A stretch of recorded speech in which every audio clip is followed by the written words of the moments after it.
ભારતીય જનતા પાર્ટીના પેજ પ્રમુખ હોય કે તાલુકાનો આગેવાન હોય કે જિલ્લાનો આગેવાન હોય કે રાજ્યનો આગેવાન હોય કે દેશનો આગેવાન હોય, એક જ વાત કરે છે કે અમારી ડબલ એન્જિન સરકાર, ડબલ એન્જિન સરકાર.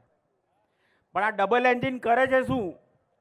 એક એન્જિન મોંઘવારી વધારવાનું કામ કરે છે અને બીજું એન્જિન ભ્રષ્ટાચાર કરવાનું કામ કરે છે. આના સિવાય કોઈ એન્જિન કામ કરતા હોય તો મને બતાવો. જન આક્રોશ યાત્રામાં સમગ્ર જગ્યાએ મોંઘવારીમાં હવે મધ્યમ વર્ગ ને ગરીબ વર્ગ સોના ચાંદીના ભાવ વધ્યા એની ચિંતા નથી કરતો, કારણ કે એ તો એના માટે હવે સોનાની ચાંદીની દુકાનમાં જવું એ બી અપરાધ ગુનો બની ગયો છે. એટલે એ તો હવે ભૂલી ગયો છે કે આ સપનું છે, જિંદગીમાં અમે સોના ચાંદી લઈ શકવાના નથી. પણ મોંઘવારી તો અહીંયા જીવન જરૂરિયાતની વસ્તુમાં નડે છે. તેલ લેવામાં નડે છે, ખાંડ લેવામાં નડે છે, ચોખા લેવામાં નડે છે, અનાજ લેવામાં નડે છે, શેમ્પૂ, સાબુ, માથામાં નાખવાનું તેલ, ચા, ખાંડ, મોબાઈલ રિચાર્જ, ગેસનો બાટલો ભરાવાનો, લાઇટ બિલ ભરવાનું, આ બધામાં, છોકરાઓની ફી ભરવામાં, છોકરાઓનો યુનિફોર્મ લેવામાં, સ્કૂલે જતો છોકરાના બૂટ લેવામાં પણ મોંઘવારી નડે છે. નડે છે કે નહીં? આટલી હદે ત્રસ્ત થઈ ગયો છે. અને જે ગુજરાત સરકાર જે દાવા કરે છે કે ગુજરાતનો આટલો વિકાસ થયો છે, ગુજરાતમાં માથાદીઠ આવક વધી ગઈ છે, તો મારે ગુજરાત સરકારને પૂછવું છે કે તમે લોકો 50% કરતાં વધારે વસ્તી એટલે કે 3,65,00,000 ગુજરાતના લોકોને 1,22,00,000 ટન અનાજ મફત આપો છો. તે 3,65,00,000 કોણ છે કે અનાજ બી તમે ખાઈ જાઓ છો? આટલી હદે મોંઘવારી વધી ગઈ છે. લોકો ત્રાસી ગયા છે કે ગુજરાતના લોકો જો ખરેખર સુખી હોત તો આ 3,65,00,000 લોકો મફત અનાજ લેવા લાઈનમાં ના ઊભા રહે.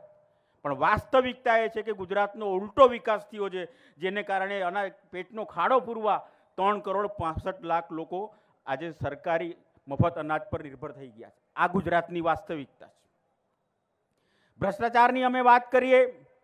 જન આક્રોશ યાત્રામાં અમે લોકો સુરત જિલ્લામાં હતા. સુરત જિલ્લાનો નવો બનેલો તાલુકો અરેઠનું તડકેશ્વર ગામ, ત્યાં 21 કરોડના ખર્ચે નવી ટાંકી બનેલી. ટાંકી બની ગઈ એટલે એના ટેસ્ટિંગ માટે પાણી નાખતા હતા. હજી તો અડધી ટાંકી ના ભરાય ને આખી ટાંકી જમીનદોસ્ત થઈ ગઈ.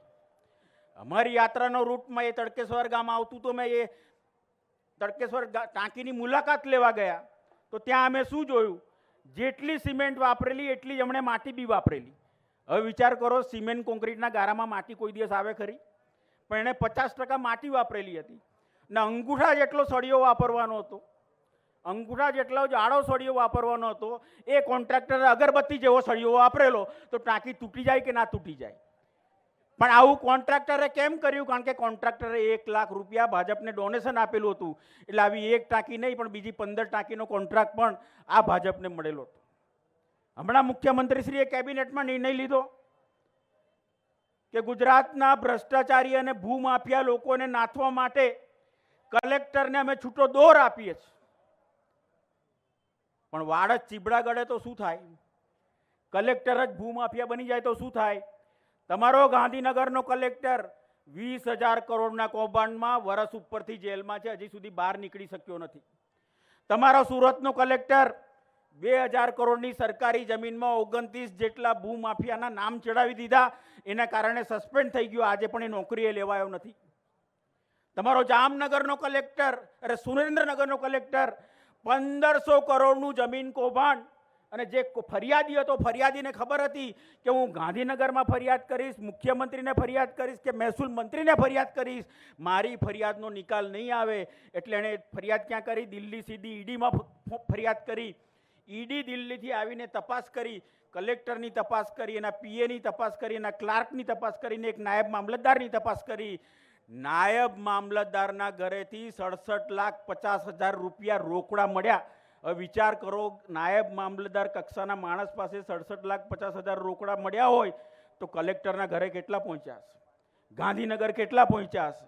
કમલમમાં કેટલા પહોંચ્યા હશે? એટલે ભ્રષ્ટાચારને દૂર કરવાની વાત કરતી આ સરકાર ભ્રષ્ટાચારમાં ગળાડૂબ થઈને આજે પંચાયતથી લઈને પાર્લામેન્ટ સુધી ભ્રષ્ટાચાર સિવાય આ સરકાર કશું જ કરી નથી રહી. ત્યારે મારી તમને સૌને વિનંતી છે, જો આપણા શિક્ષિત દીકરા દીકરીઓને પૂરા પગારવાળી નોકરી કરતા જોવા ઈચ્છતા હોય, રિટાયર થાય પછી પેન્શન મળે એવી નોકરી આપે એવી સરકાર તમે જો ઈચ્છતા હોય, કે આ મોંઘવારીમાંથી છુટકારો મેળવવો હોય, કે આ ભ્રષ્ટાચારમાંથી છુટકારો મેળવવો હોય, તો પરિવર્તન સિવાય હવે કોઈ વિકલ્પ નથી.